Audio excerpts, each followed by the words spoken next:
શ્રી ગણેશાય નમઃ। મિત્રો, આપની ચેનલ ભક્તિકરણમાં આપ સૌનું સ્વાગત છે। મિત્રો, આજે આ વિડીયોમાં આપણે જાણીશું પોષ માસના શુદ્ધ પક્ષની એકાદશી સંતાન સુખ દેનારી પુત્રદા એકાદશી ક્યારે છે, તારીખ 9 જાન્યુઆરી 2025 કે 10 જાન્યુઆરી 2025। વ્રત ક્યારે કરવાનું છે, પારણા ક્યારે કરવાના છે, મુહૂર્ત શું છે તથા આજે શું ઉપાય કરવા, આજે શું ધ્યાનમાં રાખવાનું છે જેથી શુભ ફળની પ્રાપ્તિ થાય તે વિશે આપણે જાણીશું। જો આપને આ વિડીયો પસંદ આવે તો સબસ્ક્રાઇબ કરજો। બોલો ભગવાન શ્રી લક્ષ્મીપતિ નારાયણની જય। મિત્રો, આપણા હિન્દુ પંચાંગ અનુસાર એકાદશી એટલે 11ની જે તિથિ આવે છે તેનું ઘણું મહત્વ છે। આજે ભગવાન શ્રી કૃષ્ણની વિધિ વિધાનથી પૂજા કરીને જે ભક્તો વ્રત ઉપવાસ કરે છે, સ્નાન દાન જપ તપ કરે છે, તેને ઘણું લાભ પ્રાપ્ત થાય છે। ભગવાન શ્રી હરિની આ એકાદશીનું નામ છે પુત્રદા એકાદશી તથા સંતાન સુખ દેનારી એકાદશી। જે દંપતીને સંતાન સુખની કામના છે તેઓ આ એકાદશીનું વ્રત અવશ્ય કરે। આ એકાદશીના દિવસે ઘરે પણ પૂજા થઈ શકે છે અને મંદિરે જઈને પણ પૂજા કરી શકાય છે। સર્વપ્રથમ આપણે આ એકાદશીના મુહૂર્ત વિશે જાણી લઈએ કે તિથિ ક્યારે પ્રારંભ થાય છે, પારણા ક્યારે કરવાના છે। પોષ માસના શુદ્ધ પક્ષની એકાદશી પુત્રદા એકાદશીની તિથિ પ્રારંભ થાય છે તારીખ 9 જાન્યુઆરી 2025 બપોરે 12:22, જે આ તિથિ પૂર્ણ થાય છે તારીખ 10 જાન્યુઆરી 2025 સવારે 10:19। ઉદ્યા તિથિ અનુસાર તારીખ 10 જાન્યુઆરી 2025ના દિવસે એકાદશીનું વ્રત રાખવાનું રહેશે। અને આ એકાદશીના પારણા વિશે પણ જાણી લઈએ। આ એકાદશીના પારણા તારીખ 11 જાન્યુઆરી 2025 સવારે 6:45થી લઈને લગભગ 8:21 સુધી કરી લેવાના રહેશે। આ એકાદશીના દિવસે ભગવાન શ્રી હરિનું વિશેષ પૂજન થાય છે। જે કોઈ આપણા ઘરની મંદિરમાં પ્રભુનો ફોટો કે મૂર્તિ હોય તેને પૂજન થાય છે। જે ભક્તો વ્રત કરવા માંગે છે અથવા જે વ્રત નથી કરી શકતા તેઓ પણ આજે પ્રભુની સેવા પૂજા અવશ્ય કરે। એકાદશીનું વ્રત કરનારે સવારે વહેલા ઉઠીને સ્નાન આદિથી પરિવાળીને સ્વચ્છ વસ્ત્ર ધારણ કરવા જોઈએ। ઘરના મંદિરને સાફ સફાઈ કરવી જોઈએ।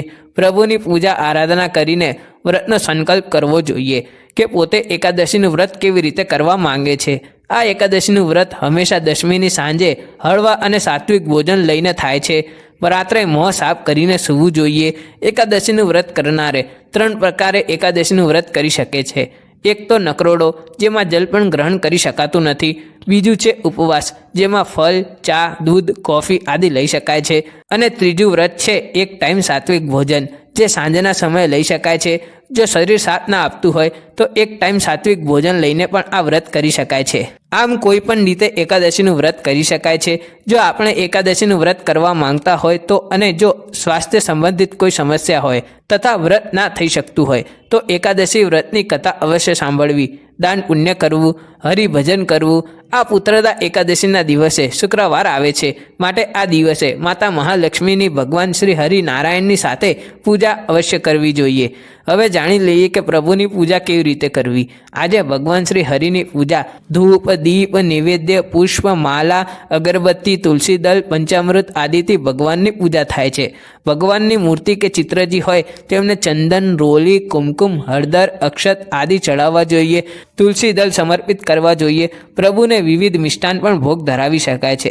ભગવાન શ્રી હરિના સામે વિષ્ણુ સહસ્ત્ર નામનો પાઠ, શ્રીમદ ભાગવત ગીતાજીનો પાઠ આદિ કરી શકાય છે। પછી આરતી ઉતારવી અને વ્રત કથા અવશ્ય સાંભળવી જોઈએ।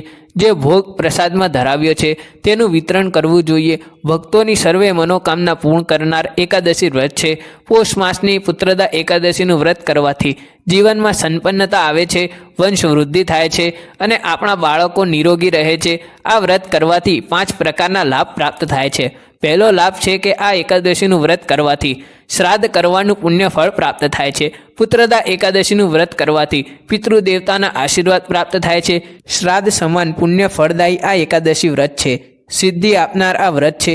બીજો લાભ આ છે કે આ પુત્રદા એકાદશીનું વ્રત કરવાથી સંતાનની પ્રાપ્તિ થાય છે, યશસ્વી સંતાનની પ્રાપ્તિ થાય છે। આ વ્રતના પ્રભાવથી જીવનમાં સકારાત્મક સંચાર થાય છે, વિચારોમાં ઉન્નતિ થાય છે, શુભ ફળની પ્રાપ્તિ થાય છે અને મન માંગ્યું વરદાન પ્રાપ્ત થાય છે। જીવનમાં સફળતાની પ્રાપ્તિ થાય છે। ચોથો લાભ આ એકાદશીનો એ છે કે ભગવાન શ્રી લક્ષ્મીપતિ નારાયણની કૃપા પ્રાપ્ત થાય છે। એકાદશી તિથિના ઈષ્ટ દેવતા જે ભગવાન શ્રી હરિ છે, આજના દિવસે જે આપણે પૂજન અર્ચન કરીએ છીએ તેથી પ્રભુ ઘણા પ્રસન્ન થાય છે અને તેમની કૃપાથી સર્વે પાપોમાંથી મુક્તિ મળે છે। પાંચમો લાભ આ એકાદશીથી એ છે કે આ એકાદશીનું વ્રત કરવાથી મૃત્યુ પછી મોક્ષની પ્રાપ્તિ થાય છે।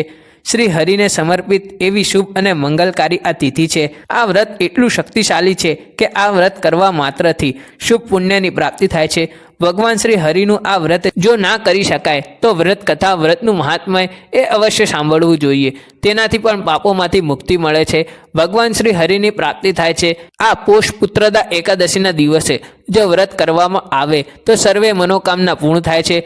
આ પુત્રદા એકાદશીના નામે જાણીતી આ એકાદશી વર્ષમાં 2 વખત આવે છે, એક તો શ્રાવણ માસમાં અને બીજી છે પોષ માસમાં। આ એકાદશીનું વ્રત દંપતીઓએ ખાસ રાખવું જોઈએ જેઓ સંતાન સુખથી વંચિત છે। એકાદશીનું વ્રત કરવાથી ખાલી ઝોલી ભરાઈ જાય છે। ભક્તિ પૂરી શ્રદ્ધાથી ભગવાન શ્રી હરિને કરવામાં આવે તો પ્રભુના આશીર્વાદ પ્રાપ્ત થાય છે, સંતાનની ઈચ્છા પૂર્ણ થાય છે, પાપોનો નાશ કરનારી, પિતૃ ઋણમાંથી મુક્તિ દેનારી એવી આ પુત્રદા એકાદશી છે।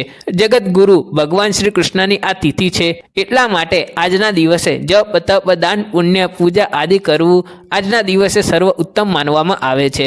આ એકાદશીના દિવસે જૂઠું બોલવું નહીં, ક્રોધ કરવો નહીં, વાળ નખ કાપવા નહીં, કોઈની નિંદા કરવી નહીં અને આખો દિવસ મનમાં હરિ સ્મરણ કરતા રહેવું। આ એકાદશીના દિવસે પીપળાના વૃક્ષનું પૂજન કરવાથી ભગવાન નારાયણની સાથે પિતૃ દેવતાની પણ કૃપા પ્રાપ્ત થાય છે અને પીપળાની વૃક્ષની 7 પરિક્રમા કરવી જોઈએ, પીપળાને કોઈ મીઠાઈ ધરવી જોઈએ, દીપ પ્રગટાવવા જોઈએ। આ દિવસે તુલસીજીનું સવાર સાંજ ધૂપ દીપ આદિથી પૂજન કરવું જોઈએ। આ ઉપરાંત આજે દાન પુણ્ય કરવું જોઈએ, આમ કરવાથી પુણ્યમાં વૃદ્ધિ થાય છે। આજે ખાસ ગાય માતાની સેવા અવશ્ય કરવી જોઈએ, કારણ કે ભગવાન શ્રી કૃષ્ણને ગાય માતા અત્યંત પ્રિય છે। ગાય માતાની સેવા કરવાથી 33 કોટી દેવતા પ્રસન્ન થાય છે, માટે આ એકાદશીનું ઘણું મહત્વ છે। મિત્રો, મને આશા છે કે આપને આ વિડીયો જરૂર ગમ્યો હશે। જો આપને આ વિડીયો ગમ્યો હોય તો લાઇક, શેર અને સબસ્ક્રાઈબ કરજો।